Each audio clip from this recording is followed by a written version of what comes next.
O Sindifisco Nacional, em parceria com a Secretaria de Estado da Fazenda do Maranhão e com o Observatório Brasileiro do Sistema Tributário, realizou nos dias 23 e 24 de outubro o Seminário Nacional Tributação, Orçamento e Desenvolvimento Sustentável com Justiça Social, Ambiental e Climática em São Luís, no Maranhão.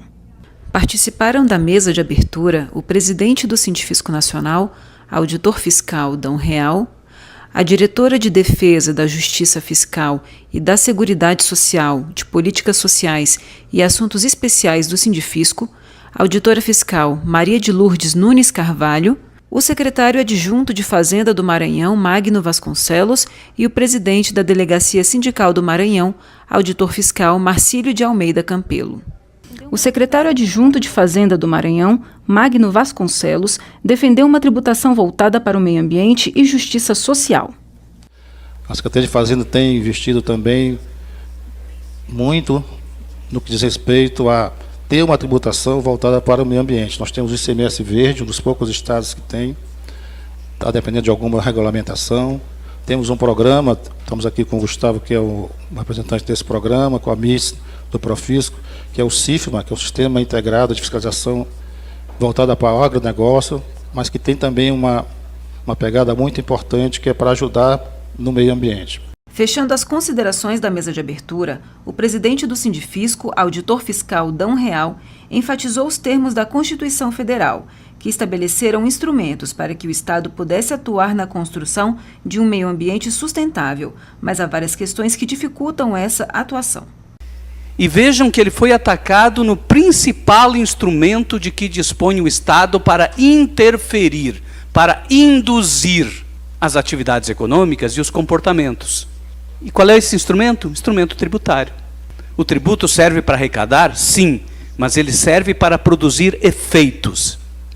E os principais efeitos que ele deveria produzir são os efeitos vinculados aos objetivos da nossa Constituição Federal. Durante a apresentação das primeiras constatações do estudo do Observatório Brasileiro do Sistema Tributário, como organizações internacionais precificam o carbono, em fase de finalização, o pesquisador sênior do Observatório, Gabriel Madeira, explicou que o trabalho se concentra nos principais temas relacionados à mitigação de danos e à adaptação às mudanças climáticas extremas. O que a gente está olhando nesse estudo é tentar identificar, sobretudo, como as organizações multilaterais têm observado como os países estão adotando práticas e políticas de olhar a precificação do carbono, que é esse principal emissor, e como a gente pode lidar dentro de uma perspectiva de justiça climática e tributária, como poderemos enfrentar opções de mitigação das emissões, olhando para tributos, olhando para a justiça fiscal.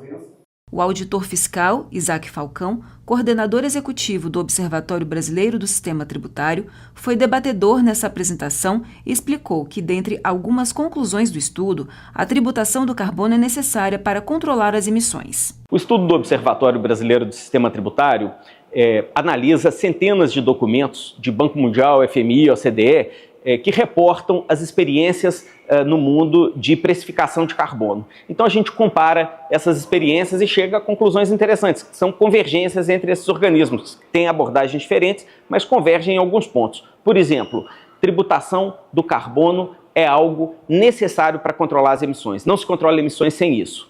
Além disso, não é possível, apenas esse mecanismo não é capaz de, por si, controlar as emissões de carbono. É preciso que a gente tenha mecanismos auxiliares, políticas públicas diretas e focalizadas. No painel 1, com o tema Tributação e Desenvolvimento Sustentável com Justiça Social, Ambiental e Climática, a professora do Laboratório de Ciências do Mar da Universidade Federal do Ceará, Camila Vieira, destacou durante a sua apresentação a tributação ambiental e justiça climática. Então, nós precisamos de uma transição energética, de uma redução de emissões que tenham como princípio a justiça climática, garantindo aí, com isso, proteção e inclusão dos mais vulneráveis. a especialista em justiça fiscal e de gênero da Rede Latinidad, Clélia Guerreiro, destacou a necessidade de promover mudanças estruturais nos sistemas tributários para enfrentar os desafios climáticos e sociais globais. É muito relevante vincular as conversações sobre justiça fiscal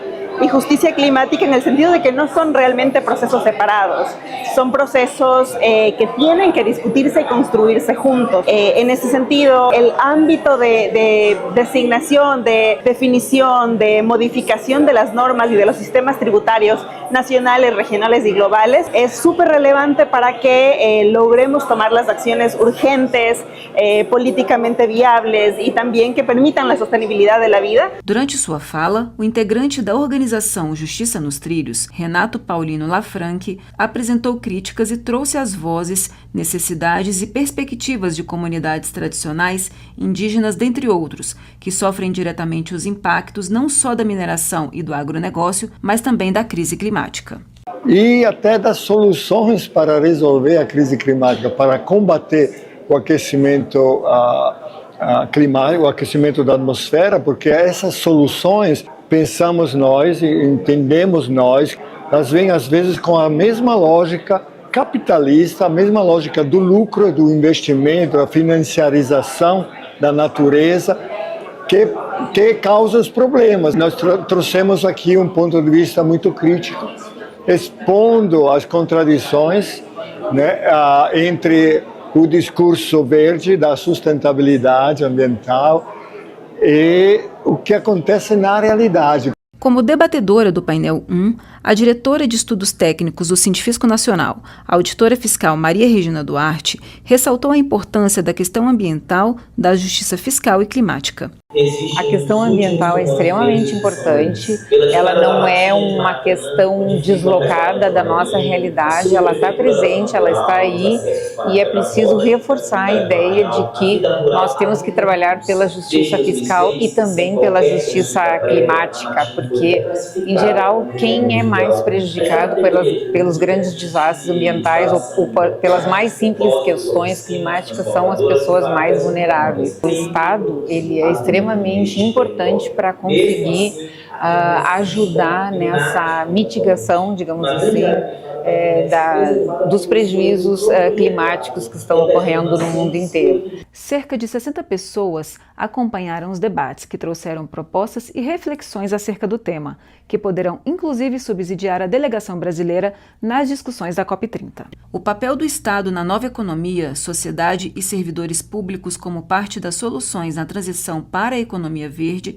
foi o tema do painel 2, na tarde do dia 23. O professor da Universidade Federal de Goiás, Tadeu Alencar Arraes, trouxe em sua apresentação destaque para o risco de erosão das redes protetivas. Mas o que são redes protetivas? Elas têm 3 características. Vamos pegar a rede protetiva como quase sinônimo de serviços públicos, né? Mas primeiro as características das nossas redes protetivas. Primeiro, elas são universais. O que significa? É que, independentemente da condição social, todos nós temos direito de acessar a saúde pública, a educação pública, os serviços, desde os mais simples. A segunda é que essas redes são permeáveis. O que são permeáveis? Ao mesmo tempo que eu utilizo a educação pública, lá em Marabá, aí perto, eu também posso utilizar a saúde pública e eu também posso acessar serviços ligados à assistência social. Terceiro, tem uma simbiose entre a oferta das redes públicas e privadas, é uma disputa no território. Dando continuidade ao que foi apresentado no período da manhã, o presidente do Sindifisco, Dão Real, destacou que está estabelecido na Constituição Federal que cabe ao poder público controlar e monitorar o consumo e as operações econômicas, com o objetivo de garantir não apenas um meio ambiente saudável, mas também a mitigação dos impactos negativos decorrentes das atividades econômicas. Como o Estado se instrumentaliza para exercer, para aplicar, para praticar, para cumprir os objetivos constitucionais. Lembrando, os objetivos constitucionais, né? Promover o bem de todos, objetivo constitucional. Construir uma sociedade livre, justa e solidária, objetivo constitucional. Erradicar a pobreza, a marginalização, reduzir as desigualdades. E faz 37 anos que nós estamos perseguindo esses objetivos e não conseguimos cumprir integralmente nenhum deles. A importância de colocar em discussão o papel do Estado na nova economia foi ressaltada pela segunda vice-presidente do Sindifisco Nacional, a auditora fiscal Nelly Maria Pereira de Jesus, debatedora do painel. O tema central que nos une hoje é a transição para uma economia verde e inclusiva. Esse painel ele vai ter 3 pilares da transição, que eu gostaria de mencionar agora. O pilar número 1, o Estado para além da regulação. Pilar número 2, o servidor público como agente de transformação. Pilar número 3, a governança colaborativa. Sozinho, o Estado não dá conta, sabemos muito bem disso.